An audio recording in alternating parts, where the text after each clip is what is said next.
Good morning, guys. I've been asked by Haley Barr to do some mindfulness eating cookery videos, and I'm going to start today with making a dish called mille fois, which is a pastry dish. So one of the biggest revelations that comes into mind about mindfulness eating is that we need to remember that food is fuel, and we also need to be mindful that all our behaviour around food is really about mind over matter, and sometimes food can be a real source of stress. So it's really an interesting aspect of cookery when we actually take time to think about what we're eating, what we're putting into our body, and how it makes us feel. So the more we're in the body and less we're in the thinking mind, the more we're able to contribute to a more enjoyable experience and actually have a healthier connection to food. So mindfulness eating isn't about restricting our diet, and it's not about emptying our cupboards. It's about being present in the moment, and while you're eating, regardless of what your meal is, actually being able to savour it and enjoy it. So enjoying your food is a critical part of building a healthy relationship with food. And give yourself some time to appreciate that and appreciate every bite. So today I want to engage your senses and try out this dish called mille fois, and during that time we'll talk about some mindfulness attributes to the sounds, what it tastes like, what we can see, and also what we can feel, and I think you'll enjoy it. So let's get started. Now on to talking about the ingredients for making the mille fois. We are going to first of all make pastry, and here we have some plain flour, some butter, a little bit of water, a little squeeze of lemon juice. We need some salt and a little bit of sugar. To decorate it we need double cream, and we need to finish it using a piping bag and nozzle. Also some icing sugar and a little bit of cocoa. And to make the fern and the design at the top of the dish, we use a skewer or a cocktail stick, and that's for creating our little bit of design. Now, if you don't want to make the pastry, you can always buy shop-bought puff pastry, which is simple and easy to use, but you are going to miss out on the enjoyment of actually making the pastry. Making rough puff pastry is great fun. It involves lots of touching, feeling, folding, and all very much part of the mindfulness experience. So I think you should have a go. So now on to making the dish, which is called mille fois, which actually means 1,000 layers, and that's the layers of all the puff pastry, the butter in between each layer of pastry, and it's a great name to describe it. So let's get started. So we're going to use 175 grams of plain flour, okay, because we don't want it to rise. I've already measured this out, and I know it's the right amount, okay. And into that I'm going to add 2 15ml spoons of sugar, and because it's a dessert it has to be sweet. I'm also going to add in a little pinch of salt, okay, and use your fingers just to mix this round. Now to make a pastry we use this technique called rubbing in, and I've separated my butter, which is 100 grams of butter, and I've separated it into 75 grams and 25 grams. So I'm going to put 25 grams in first, and this is where you're going to, the first part of the enjoyment experience of mindfulness cooking is we're going to rub in, okay? So take your hands and put it into the flour with the butter, and I always encourage people to stand in kind of the first position of ballet so that your shoulders are back and you can get your arms in, and you rub the butter into the flour. Now this is a really lovely velvety experience. It's very comforting, and what you're going to do is just try and rub it in just to break down some of the gluten in the flour. It won't exactly resemble breadcrumbs at this stage because we haven't added the full amount of butter as yet. So once we've done that, I'm now going to add in some water, okay, and my water is here, and I'm going to start off with 3 15ml spoons of water. I'm using a dessert spoon, it's an old-fashioned way, but that dessert spoon equals 15 ml. I'm going to take that in. I'm going to stir it round. Now I might need some more water, it depends. You'll know once I've shown you what the mixture should actually look like. I'm just going to add a tiny little bit more. Okay, I might put another 2 in. Okay, now I haven't got a knife to cut this yet, so I'm just going to go and get that. Just give me a minute. So now that I've got my knife to cut my lemon, I'm going to take a piece off the top of the lemon, and of course you can use lemon juice that's already squeezed in a bottle. But I like to do this. It's a really lovely experience to squeeze and get some of the juice out of the lemon. Make sure you don't get any pips in there, which I have. I'm just going to take that out. Okay, now I'm going to bring all that together and get my hands in here. And this is another really nice part of mindfulness cooking, is to actually think about what you're doing, is to squeeze the butter, the water and the lemon juice into the flour and get it into a really nice dough ball. So here we go, clean your bowl and set that aside.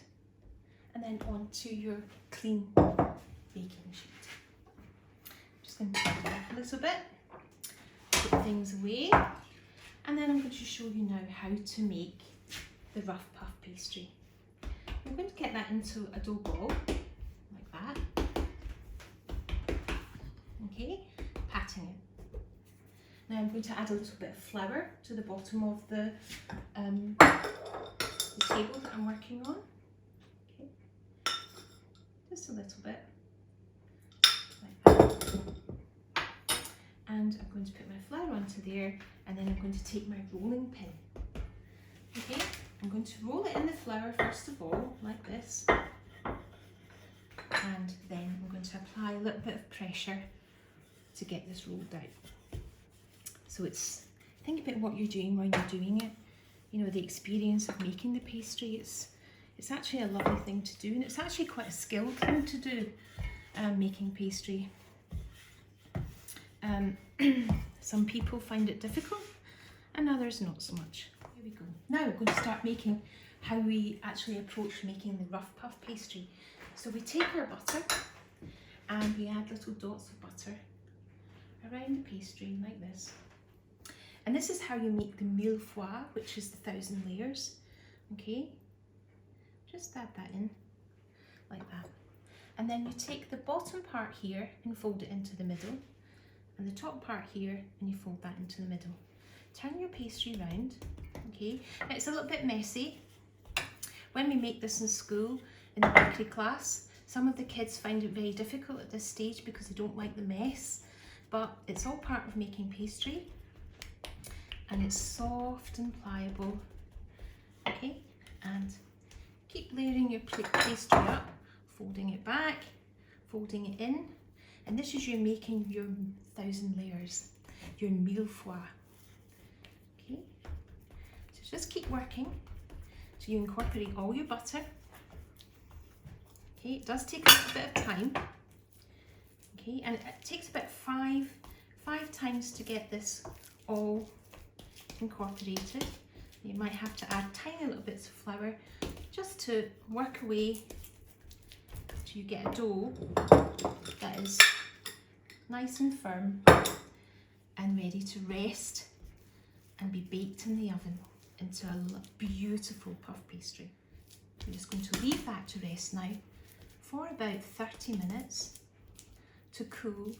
Okay, and in a cool day it does take about 30 minutes, but maybe in a warm summer's day it takes a bit longer. I'm just going to let that rest before we start the baking of it. Okay, so the pastry has been resting for half an hour, and during that time I managed to have a nice cup of tea and a chill, had a look at my phone, and now I'm back onto making the pastry. So here we go. So the pastry is now quite firm and set, and now I'm going to roll this out again. Enjoy the experience of rolling, and I'm going to roll it out so that it fits into this tin. Okay, so it's a rectangle, and whatever size of tin you have, just roll your pastry out to meet the size of the tin. Okay, so we'll get it into a rectangle shape first of all. Okay, Now, of course, if you're using ordinary shop bought puff pastry, this is already done for you and so much easier. But there is a great enjoyment in making your own pastry. We teach the young people in school in our bakery course to make their own pastry, and they very much enjoy it. It does take us 3 periods though to do that and finish the dish properly.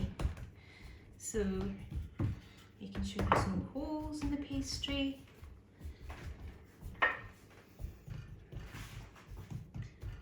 Okay, so you can actually test it by putting your tin on top. Now, so take your rolling pin and lift your pastry like this onto your rolling pin. Okay, remember this is homemade, so it's not going to be perfect, but will be absolutely totally delicious. So you roll the pastry out into your tin, holes, use your fingers, patting, tapping and fitting. It feels really soft and pliable. And there we have a lined tin. Now, to finish this off and get it into the oven is already been preheated to 210 degrees with gas max 7. Put a piece of parchment paper on top, and then I'm going to weigh it down with another baking tin. I'm going to press that down like that. Now that's going to go into the oven for about 20 minutes, and I'm going to bring it out after 20 minutes, have a look to see if it's golden brown and set, and then I'll show you what to do then. So 20 minutes have elapsed, and our pastry has been baking in the oven, and all that laminated butter and flour has, the butter has helped, the moisture of the butter has helped the pastry rise a little bit. We have this lovely pastry brick ready for our mi-foi dish. Okay, so I'm going to take this pastry off of here now and place it onto the cutting board, and I'm going to show you how to cut it. So we're wanting to divide this up equally, so I think we can get 4 pieces, and I'm going to take my knife and cut through each layer to create 4 equal slices for our mi-foi. Now, you can make small ones and make them 3 layered, or you can do doubles. So I'll do both. So I'll do this one as a small one, so I want to make it into 3 equal parts. Now you might want to measure them and so do it by eye. So we take each piece and we decide which one we'd like as the base and which one we'd like as the top. So this one I'm going to use as the top, and this one I'm going to use as the base. So I'm going to keep that aside. So we now have our mi-foi pieces all ready for decoration. So here I have a bowl of double cream, smooth and velvety, and I've beaten this with an electric beater, or you can use a whisk. I've added a little bit of icing sugar, and what I'm going to do now is use a piping bag, and I'm going to fill this piping bag, and the easiest way to do that is to put our piping bag with the nozzle inside it, inside a jug, and it's much easier to fill your piping bag from there. Okay, like that. I'm going to take the cream and push it down into the bag to the nozzle, just check that it's coming out properly, and it is. So that's all ready for me to use. Now I do need something to wipe my hands, just so excuse me a minute. Okay. So now take your piping bag filled with the beautiful rich cream and twist the ends round, and I'm going to pipe little swirls onto each bottom. I'm going to put 6 swirls or rosettes of cream, and I'm going to put 6 on this. I've made some extra cream, but I have used about 200 ml of cream in order for me to do this. Okay. So now what I'm going to do is I'm going to place some raspberries in between here, just to give it a little bit of nutrition and a bit of colour. And again, in mindfulness cookery, colour is very important. It's one of the key senses, full of nutrition, vitamin A, very good for your skin. And of course, vitamin A being an antioxidant is very good for your overall general health.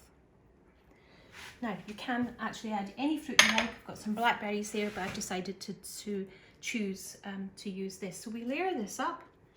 So we put our millefeuille layer on top. Oh, sorry, I'm not going to put that one on just yet. This one can be layered on top of here. Okay, now, so that's the first stage of making the millefeuille.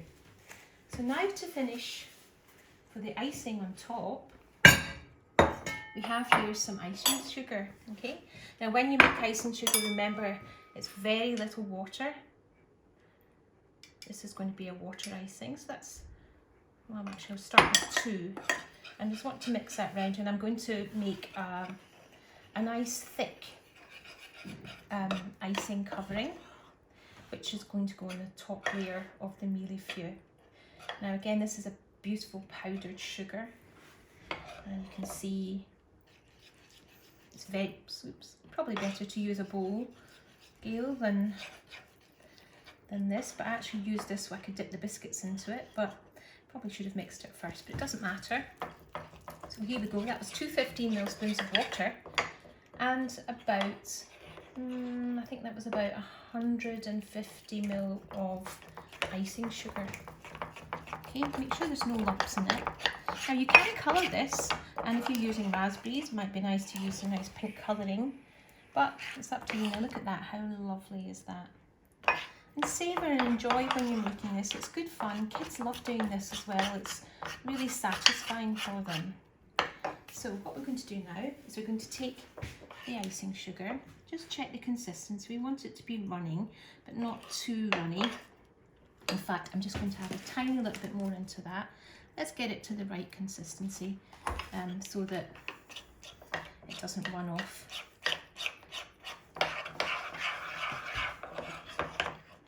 So now I'm going to take, this is the top of our icing biscuit. Now I was going to dip it in, so let's dip it in.